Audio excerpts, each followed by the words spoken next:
কই অফিসে দেরি হয়ে যাচ্ছে তো, ব্যাগটা দাও। তুমি তো আমাকে ট্যুরের বিষয়ে কিছুই জানালে না। আমি তোমাকে জানাবো বলছি না, তোমাকে ফোনে জানাবো, ঠিক আছে? জানাবে কিন্তু। ওকে।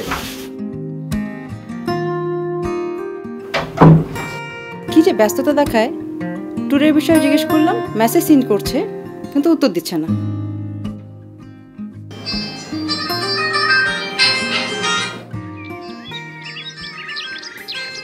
হ্যালো, বলো।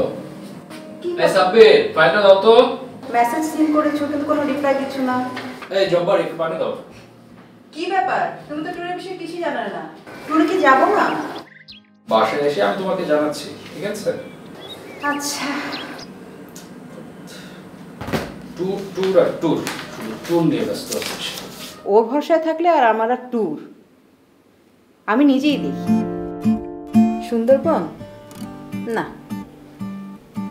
কক্সবাজার না।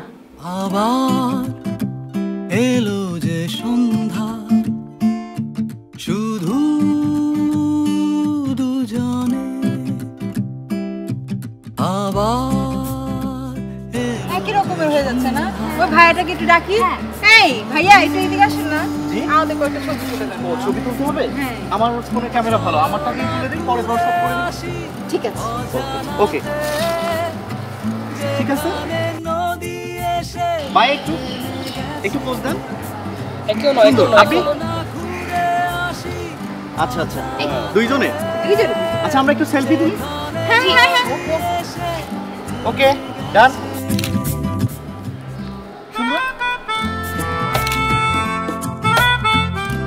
এডিট তো ভালোই হলো, ব্ল্যাকমেল করে দেখি কত টাকা পাওয়া যায়।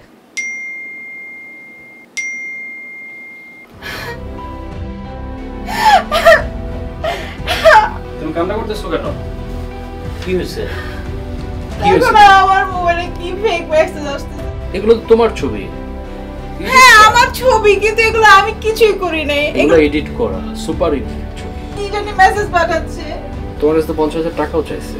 এটা নিয়ে আমরা সাইবার টিমের কাছে যাব, অভিযোগ করব, ঠিক আছে? আমরা প্রতিকার করব, ঠিক আছে? অপরাধী যে সে ধরা পড়বে।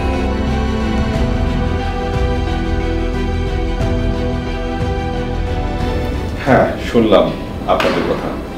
প্রথমত, এই ধরনের চটকদারি বিজ্ঞাপন দেখে আপনাদের ট্যুর প্ল্যান করা ঠিক হয়নি। দ্বিতীয়ত, অপরিচিত ব্যক্তির মোবাইলে বা ডিভাইসে এই ধরনের ফটো তোলা ঠিক হয়নি। দুশ্চিন্তার কোনো কারণ নেই। লিখিত অভিযোগ দেওয়ার জন্য আপনাদেরকে অসংখ্য ধন্যবাদ। অনেকেই ভয়ে লিখিত অভিযোগ দিতে আসে না। এতে করে কি হয়? এতে বিপরীত হয়, আর ক্ষতিগ্রস্ত বেশি হয়। আমরা শীঘ্রই অপরাধীদেরকে শনাক্ত করব এবং আইনে আওতায় আনবো। আমাদের সাইবার ক্রাইম টিম সবসময় আপনাদের পাশে আছে, পাশে থাকবে।